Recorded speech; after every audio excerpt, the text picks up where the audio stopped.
你们可以称我为魂殿血河尊者，或者若再次成功凝练体内斗气，小野。怎么回事？异火竟无法阻隔，但是一言说完了吗？小强是流星魂血。什么？上层大法也不过如此。可恶！果盘！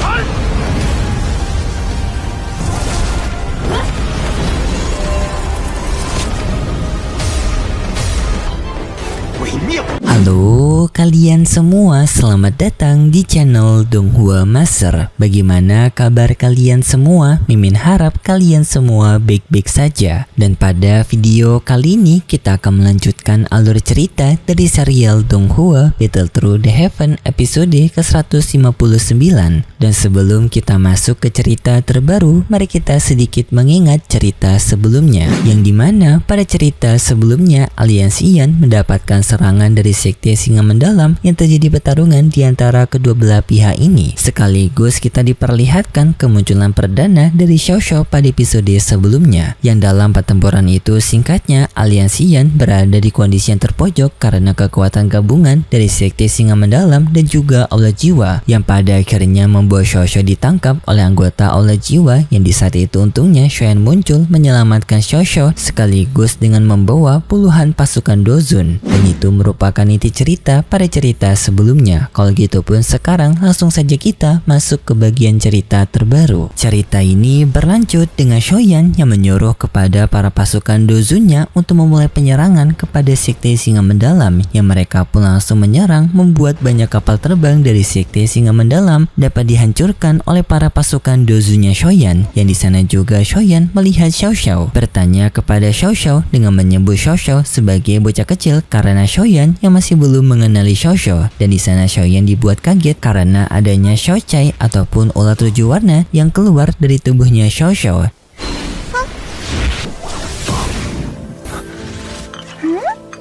Dan di sana pun Xiao Yan memberikan pil obat kepada Xiao Cai sebagai bentuk oleh-oleh kepada Xiao Cai. Dan juga setelahnya Celin datang mendekati Xiao Yan, dan di sana Xiao Xiao dengan segera ia berlari di atas udara menuju Celin, membuat Xiao Yan semakin kaget dengan bocah kecil tersebut yang dapat berjalan di atas udara. Dan di sana pun Xiao Yan sadar ada hubungan istimewa antara Celin dan juga bocah kecil itu karena mereka berdua memiliki ikatan ibu dan juga anak. Tetapi di sana Celin tidak membahas Xiao Xiao, ia justru sedikit marah kepada Xiao Yan, yaitu dengan menyinggung Xiao Yan dengan mengatakan Celin mengira Xiao Yan tidak akan pernah kembali lagi ke Aliansi Yan. Tetapi di pertemuan itu Si Tian marah kepada Xiao Yan dan ia pun menantang Xiao Yan untuk bertarung. Dan di sana Xiao Yan teringat bahwasanya ia masih ada pertarungan melawan Si Tian. Xiao Yan pun meminta kepada Celin untuk mundur dan membiarkan pertarungan ini ia sendirian yang menghadapinya. Celin menerima perkataan Xiao Yan, sekaligus Celin meminta kepada Xiao Yan berhati-hati karena kekuatan dari Si Tian sudah mendekati Dozun bintang 6. Xiao Yan menenangkan kepada Celin kalau ia bisa mengatasinya. Setelahnya pun Xiao Yan maju menghadapi Si Tian, yang langsung Xiao Yan menyerang Si Tian dengan menggunakan tamparannya.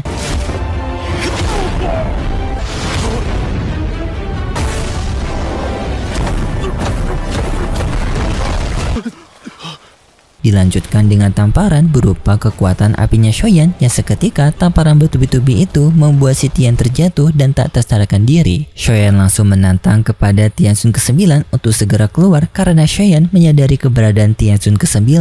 Tianzun ke-9 muncul dan ia sangat marah kepada Xiao Yan karena Xiao Yan yang terlalu sombong kepada dirinya sampai berani untuk menantang dirinya bertarung. Setelahnya pun Tianzun ke-9 mengeluarkan serangannya untuk memperangkap Xiao Yan dan menangkapnya. Tetapi Xiao Yan dapat menghentikan serangan itu dengan membekukan serangan Tianzun ke-9 menggunakan api putihnya, dan juga setelahnya Xiao Yan berpindah ke belakang dari Tianzun ke-9.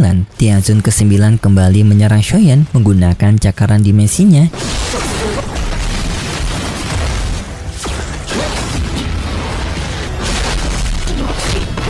dan Shoyan dengan pergerakannya lincah dan juga cepat dapat menghindari semua serangan tersebut, yang pada akhirnya Shoyan memberikan pukulannya keras kepada Tianzun ke-9 yang membuat ia terluka, dan Tianzun ke-9 semakin terpojok. Ia pun langsung menggunakan teknik andalannya yang dimana ia mengeluarkan banyak kristal ungu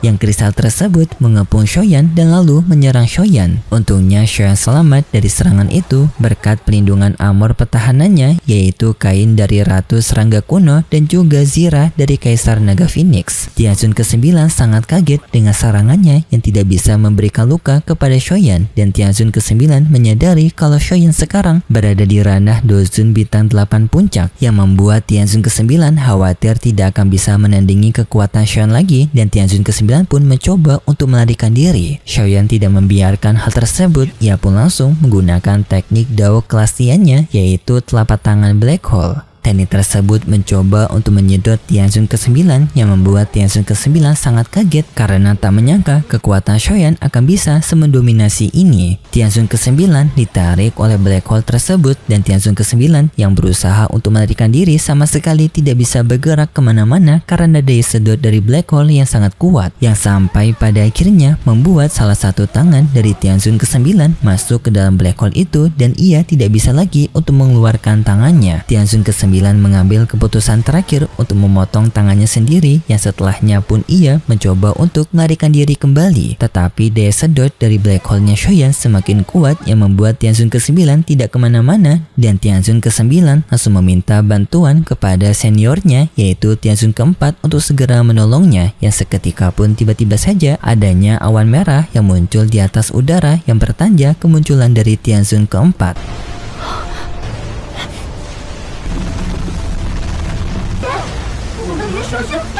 Tianzun ke-9 merasa lega dengan seniornya yang datang. Tianzun ke-9 langsung meminta kepada Tianzun ke-4 untuk membantu dirinya dan mereka berdua bisa bekerja sama untuk menghadapi Shoyan. Tianzun ke-4 pun mengeluarkan sebuah serangan berupa seekor naga darah, yang serangan itu tepat mengarah kepada Shoyan, dan Tianzun ke-9 mengancam kepada Shoyan untuk lebih baik Shoyan menyelamatkan dirinya sendiri daripada Shoyan terkena serangan dari seniornya. Tetapi Shoyan tidak peduli dengan serangan tersebut. Shoyan lebih memilih untuk bisa menewaskan Tianzun ke-9 terlebih dahulu, karena untuk mencegah Tianzun ke-9 yang bekerja sama dengan Tianzun ke-4. Dan di saat Tianzun ke-4 yang mencoba untuk membebaskan dirinya dari teknik Black Hole-nya Shoyan, di sana Tianzun ke-9 dibuat kaget karena serangan naga darah Tianzun ke-4 justru tidak sedang mencoba untuk menyelamatkan dirinya, tetapi mencoba untuk menyerang langsung kepada Shoyan melewati dirinya juga, yang setelahnya serangan naga darah tersebut maju mengarah kepada Tianzun ke-9 yang seterusnya juga mengenai Shoyan, yang membuat Shoyan bersama dengan Tianzun ke-9 terkena serangan dari Tianzun ke-4. Tetapi untungnya Shoyan berhasil selamat dari serangan tersebut dengan ia yang bisa keluar dari naga darah, dan lalu Shoyan menyuruh kepada Tianzun ke-4 untuk menunjukkan dirinya. Tianzun ke-4 pun menunjukkan dirinya, yang di sini Penetua Hu alias anggota dari dozunya Shoyan sepertinya mengenali Tianzun ke-4 ini, yang merupakan seseorang hebat yang dulunya terkenal sebagai julukan Sungai Darah. Tetapi kabar dari orang itu tiba-tiba saja menghilang, dan sekarang pun telah kembali muncul, yang ternyata telah bergabung bersama Aula Jiwa. Dan Penetua Hu memperingatkan kepada Shoyan untuk berhati-hati dengan Tianzun ke-4 ini karena ia memiliki metode transformasi pemandatan darah yang akan bisa membuat ia menerobos doseng. Dan juga Tianzun ke-4 ini telah berada di Dozun Bintang 9 Puncak, dan setelahnya para anggota Sekte Singa Mendalam mereka sangat senang dengan kemunculan dari Tianzun ke-4, yang mereka pun memberikan hormat dan juga semangat kepada Tianzun ke-4. Tetapi Tianzun ke-4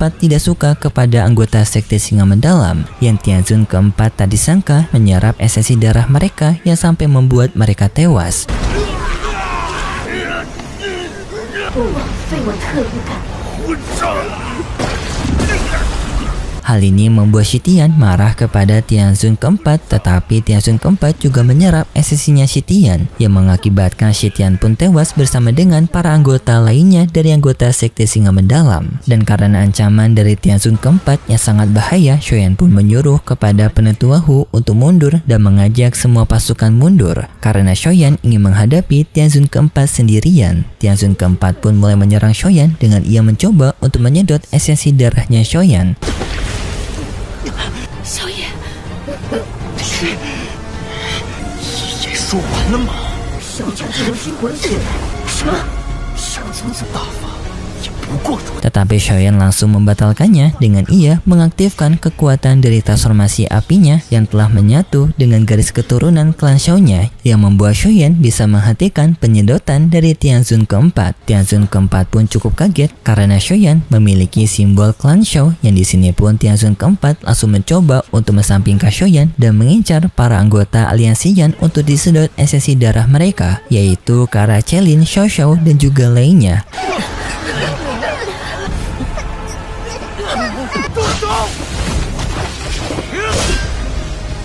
Hal ini pun seketika membuat Shoyan menjadi khawatir dan langsung segera maju untuk menghentikan Tianzun keempat. Serangan Shoyan berhasil menghentikan Tianzun keempat, tetapi Tianzun keempat marah kepada Shoyan karena Shoyan yang telah mengganggu dirinya. Dan setelahnya Shoyan menggunakan teknik dari cincin api. Tianzun keempat mencoba menghentikan serangan Shoyan menggunakan teknik dari telapak tangan darahnya.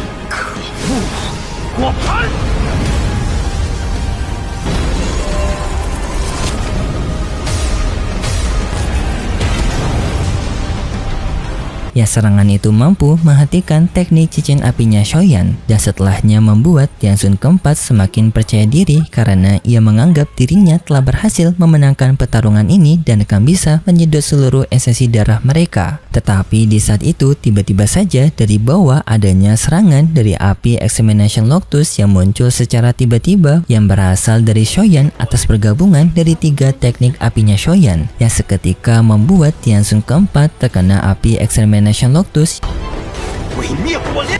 这家伙居然就是。